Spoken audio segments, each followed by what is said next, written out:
আসসালামু আলাইকুম রহমতুল্লাহ, কেমন আছো সবাই? আচ্ছা, আশা করি সবাই ভালো আছেন। তো গতানুগতিক ধারার মধ্যেই আমরা এখনও আছি, যে হিস্ট্রি হিস্ট্রি হিস্ট্রি। তো আশা করি আমাদের হিস্ট্রি অফ প্রেজেন্ট ইলনেস থেকে শুরু করে পাস্ট ইলনেস আমরা শেষ পর্যন্ত একভাবে শেষ করেছি।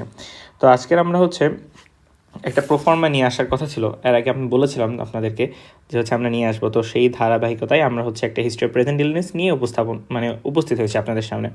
তো মেইনলি আমরা আগেই জানছি যে চিফ কমপ্লেইন, চিফ কমপ্লেইন্স আমরা যখন লিখবো তখন কী কী করতে হবে, সেটা রোগীর ভাষায় হতে হবে।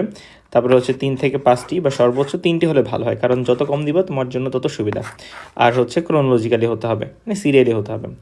ঠিক আছে, এইটুকু তো আমরা জানি হিস্ট্রি কেমনে নিতে হবে। এখানে হিস্ট্রি একটা যেটা লেখা হয়েছে সেটা difficulty in breathing for 3 years, increase for 7 days, cough for 2 months, wheeze for same duration. Okay, এটা ক্লিয়ার। মেইনলি আমরা এখন জানবো হিস্ট্রি অফ প্রেজেন্ট ইলনেস ইলাবোরেশনটা। তো এটা খুবই একটা চমৎকার একটা জিনিস, তাই না? খুবই একটা চমৎকার জিনিস।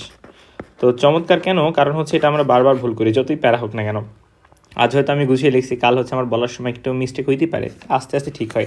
যত আমরা প্র্যাকটিস করবো তত বেশি হবে। আমাদের কী করতে হবে? বেশি বেশি প্র্যাকটিস করতে হবে, বুঝছো? তো আমাদের ক্লাসের শেষে তোমাদের জন্য একটা প্রতিযোগিতা দেবো। আসলে আলটিমেটলি যারা দেখবা তারা উপকৃত হবে, যারা দেখবা না তারা উপকৃত হবে না, আসলে ইটস ট্রু। আচ্ছা, তাহলে আমরা এটার মধ্যে ফিরে আসি। তো হিস্ট্রি অফ প্রেজেন্ট ইলনেস, এটা আমরা কীভাবে এলাবোরেট করব? হিস্ট্রি অফ প্রেজেন্ট ইলনেস এলাবোরেশনের 3টি পার্ট আছে। একটা elaboration of chief complaints, exclusion of DD differential diagnosis, আর সিস্টেমিক কিউরিস। তাহলে সিস্টেমিক যে প্রশ্নগুলো আছে সেগুলো। তো ফার্স্টে আমি যে সিসি নিয়েছি, চিফ কমপ্লেইন্টস, সেগুলোকে আমরা ইলাবোরেশন করব। তো আগেই বলছি চিফ কমপ্লেইন্টস টি আছে কিন্তু, হ্যাঁ, নট কমপ্লেইন্টস। আর chief, not chip. Okay, chief, এই দুইটা বিষয়ে আপনারা সবাই খেয়াল রাখবেন, ঠিক আছে? আর exclusion of differential diagnosis, chief complex মধ্যে 3টে দিছো, সো 3টা থেকে আমাকে একটার দিকে ধাবিত হতে হবে। তো ফার্স্টে কেমনে আমরা লিখবো এটা বুঝলাম। এবারে ইলাবোরেশনটা, এটা কেমনে আমরা ইলাবোরেশন করব, এটার জন্য শর্ট ফর্ম ওডি প্যারা, তাই না? এটার জন্য শর্ট ফর্ম কি? ওডি প্যারা। তো ওরতে কি?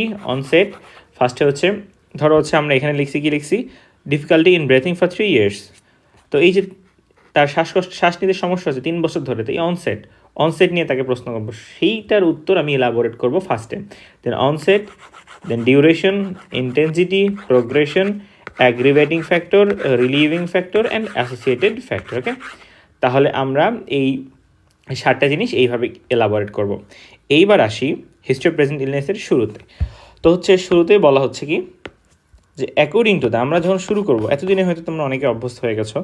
তো according to the statement of the patient he was reasonably well, according to the statement of the patient he was reasonably well 3 years back. শেষ। এবার বলছে then he has been suffering from difficulty in breathing for last 3 years। প্রথমে বললো যে patient, যে according to the statement of the patient, আমি প্রথমে বললাম যে হ্যাঁ, as the patient have told me and expressed in his language, according to the statement of the patient, he was reasonably well 3 years back. Then he has been suffering from difficulty in breathing for last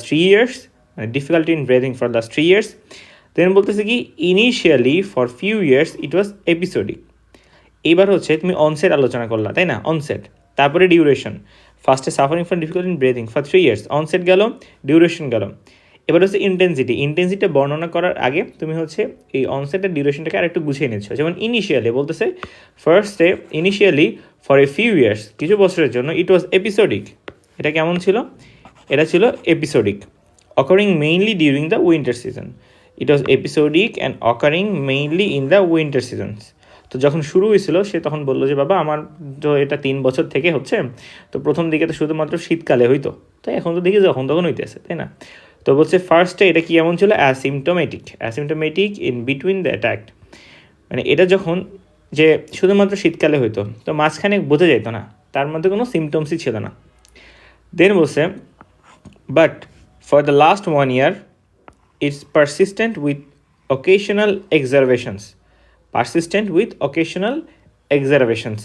তার এই ধারাবাহিকতার মধ্যে দিয়ে এটা হুট করে বেশি হয়ে যাচ্ছে এই গত 1 বছর থেকে।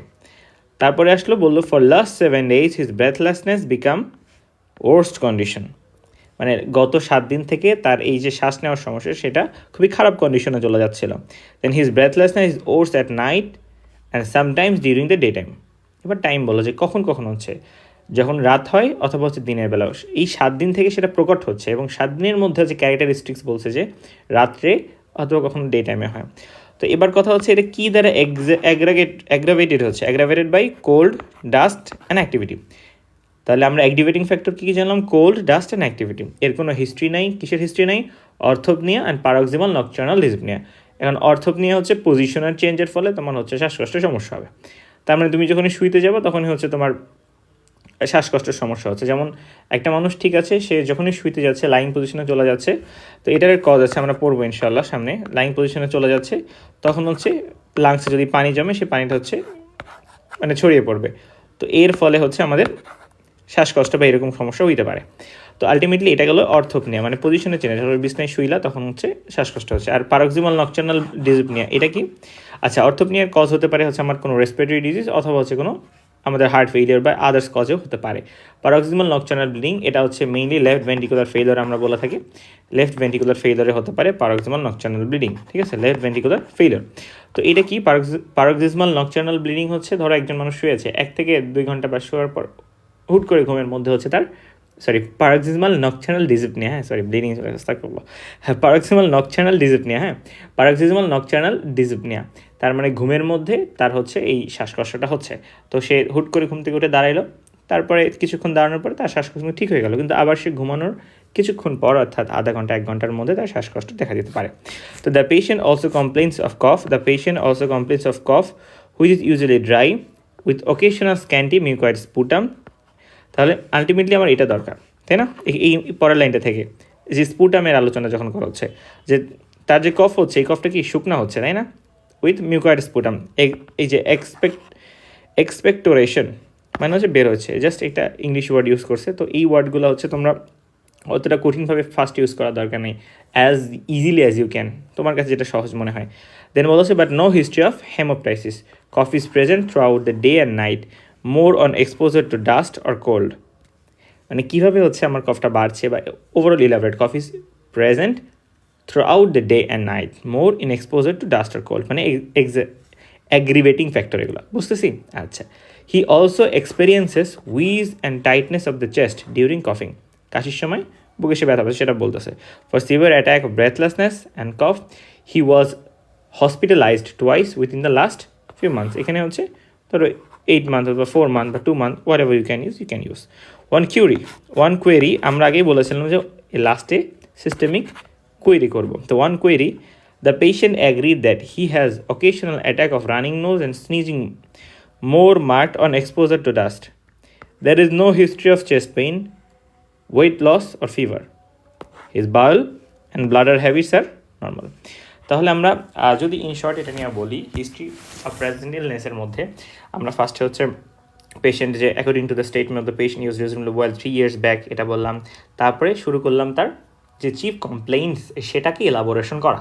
তো এটার ইলাবোরেশনের শুরুতেই আমরা হচ্ছে কীভাবে ইলাবোরেশন করব সেটা বললাম, যে হচ্ছে ইলাবোরেশন করব, এবং ইলাবোরেশনের মাঝখানে আমরা ডিফারেন্সিয়াল ডায়াগনোসিসগুলোকে এক্সক্লুড করে দেবো।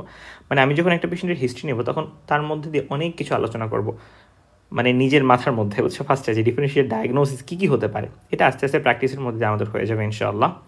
তো এই ইলাবোরেশনটা কেমনে হবে ওডি প্যারাতে আমরা আলোচনা করলাম। আশা করি হচ্ছে এটা তোমরা বুঝতে পেরেছো। অ্যাকর্ডিং টু এই স্টেটমেন্ট অফ দ্য পেশেন্ট যে থেকে শুরু করে যে লাস্ট পর্যন্ত এই স্টেপসগুলো আমাদের বুঝতে হবে। আসলে বোঝাচ্ছে গুরুত্বপূর্ণ হচ্ছে আমাকে একটা ধারা নিয়ে আসা, যে অ্যাজ সুন অ্যাজ পসিবল আমি যাতে একটা মডেল দাঁড়া করাতে পারি যে কীভাবে লিখবো, ঠিক আছে? তো এই মডেলটা আশা করি তোমাদের কাছে সহজ হবে, আর আশা করি তোমাদের কাছে একটু হলেও সহজ করে দিতে পেরেছি। সকলকে ধন্যবাদ, আশা করি সবাই দেখবে বা দেখলেও একটু হলেও উপকৃত হতে পারবে। ধন্যবাদ। আসসালামু আলাইকুম রহমতুল্লাহ।